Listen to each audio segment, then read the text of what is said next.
আসসালামু আলাইকুম। আমি একটি কিছু কথা বলবো আরকি যারা এখন পরীক্ষা দিচ্ছে। অ্যা এসএসসি এবং সামনে যারা হচ্ছে এইচএসসি পরীক্ষা দিবে। তো আমাদের যিনি বর্তমান হচ্ছে শিক্ষামন্ত্রী আছে।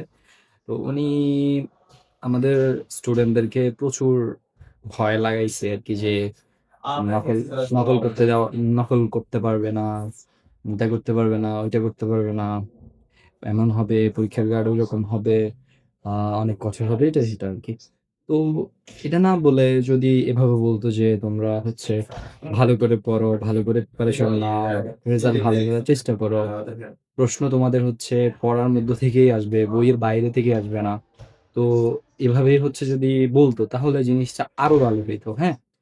তো আমি হচ্ছে এটা এতটুকুই বলতেছি আরকি যারা পরীক্ষা দিবা তোমরা, আ এইচএসসি দাও আর হচ্ছে এসএসসি যারা এখন দিচ্ছ। তো আ যারা এখন এসএসসি দিচ্ছ তারা হচ্ছে হয়তো ভিডিওটা দেখতে পারবে না। ওকে, না দেখাই ভালো। যারা হচ্ছে মানে যারা অভিভাবক আপনারা দেখতেছেন, তো তারা হচ্ছে আপনাদের সন্তানদেরকে হচ্ছে বুঝাবেন যে পরীক্ষা কোনো কঠিন মানে হবে না আরকি। একদম হচ্ছে মানে সহজ হবে। পড়ার মধ্য থেকেই আসবে। তো আপনারা যারা হচ্ছে অভিভাবক আছেন, তারা আপনাদের সন্তানদেরকে বুঝাবেন যে, পরীক্ষাটা একদম তাদের পড়ার মধ্য থেকেই আসবে। পড়ার বাইরে কিচ্ছু আসবে না। কারণ আমরাও পরীক্ষা দিয়ে আসছি আরকি। পরীক্ষা মানে প্রশ্ন হচ্ছে চাঁদের দেশ থেকে নিয়ে আসবে না। ঠিক আছে? বইয়ের মধ্যে থেকেই দিতে হবে। বাচ্চাদের যারা পড়ছে তাদের পড়ার মধ্য থেকেই দিতে হবে। তো আপনাদের হচ্ছে সাহস দেওয়া। মানে আপনারা হচ্ছে এই পরীক্ষার যতটুকু সময়, এই সময়টা আপনাদের সন্তানদেরকে প্রচুর সময় দিবেন এবং তারা যাতে মেন্টালি রিল্যাক্স থাকে। ঠিক আছে? তারা হয়তো অনেক কিছু পড়ছে। কিন্তু মেন্টালি যদি তারা হচ্ছে মানে রিল্যাক্স না থাকে তাদের পরীক্ষা খারাপ হবে। এটা হচ্ছে মেইন বিষয়। মানে পরীক্ষার ভালো খারাপের উপর নির্ভর করে হচ্ছে যখন আ কেউ হচ্ছে এই কি বলে? মানে মেন্টালি হচ্ছে সে ডিপ্রেস থাকে। উম অনেক প্রেশার থাকে মাথার মধ্যে তখন। আর একটু পরীক্ষার আগে একটু রিল্যাক্স থাকা দরকার। হুম? পরীক্ষার রাতে হচ্ছে অনেকে অনেক বেশি পড়ে, কম পড়ে। যাই হোক সেটা হচ্ছে তাদের ব্যক্তিগত ব্যাপার। তবে আ রিভিশন যেটা আমরা বলি বা রিভাইজড বলি, আমাদের এটা করা দরকার। ঠিক আছে? তো আমার আর কি বলার ছিল?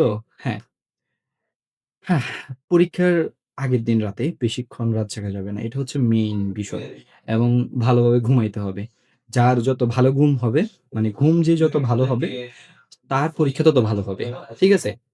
তার মানে হচ্ছে যে সে যদি ঘুমিয়ে রিল্যাক্স থাকে, তার আগে যেগুলা পড়ছে, পরীক্ষার হলে ওগুলা তার মনে চলে আসবে আরকি। একটু পরে হইলেও মনে আসবে। আর পরীক্ষার প্রশ্নটা হাতে মানে সাহস করে হচ্ছে প্রশ্নগুলা করার চেষ্টা করতে হবে। মানে আগে প্রশ্নটা দেখেই হচ্ছে সব আনসার একদম মাথার মধ্যে নিয়ে নেওয়ার দরকার নাই। প্রশ্নটা করা শুরু করলে আস্তে, আস্তে সব চলে আসবে আরকি, হ্যাঁ? আরেকটা মেইন গুরুত্বপূর্ণ উপদেশ দিচ্ছি, সেটা হচ্ছে পরীক্ষার দেওয়ার পরে আমরা বের হয়ে আসলে অনেকে হচ্ছে আমাদের কাছে জানতে চায় যে, "পরীক্ষা কেমন হইছে? কিরকম প্রশ্ন আসছে? কেমন হইছে? কিরকম রেজাল্ট হবে?" হ্যাঁ? এগুলা থেকে হচ্ছে পরীক্ষার যে সময়টা, এগুলা থেকে বিরত থাকতে হবে। একদম পরীক্ষা শেষ হওয়ার পর শেষ দিন হয়তো এগুলা নিয়ে কথা বলা যায় আরকি। আর একটা জিনিস হচ্ছে কোন ধরনের আ মানে কোন ব্যক্তি রিলেটেড পরীক্ষার মধ্য দিয়ে কোন ব্যক্তি রিলেটেড কারো সাথে কোন কিছু বলা যাবে না। বলে শুধু নিজের হচ্ছে মেন্টালি ডিপ্রেসড হওয়ার দরকার নেই। এবং মেন্টালি যতটুকু কুল রাখা দরকার রাখা যায় আরকি। আর এই পরীক্ষার সময় ঝগড়া বিবাদ, কারো সাথে মারামারি, কোন ধরনের একদম মানে যতটুকু হচ্ছে নিজের সর্বোচ্চ ধৈর্যের পরিচয় দিতে হবে। ঠিক আছে? সবকিছু থেকে একদম বিরত থাকতে হবে এই পরীক্ষার সময়টা। এটা অনেক বেশি গুরুত্ব। পরিশেষে তোমরা হচ্ছে পরীক্ষার প্রশ্ন নিয়ে কোন ধরনের ভয় পাওয়ার দরকার নাই। পরীক্ষার প্রশ্ন অনেক সহজ হবে। সহজ সহজ বলতে তোমার ৭ টা সাবজেক্টের মধ্যে ৬ টা সহজ হইলে ১ টা কঠিন হবে এটা হচ্ছে স্বাভাবিক ধরনেরই আরকি।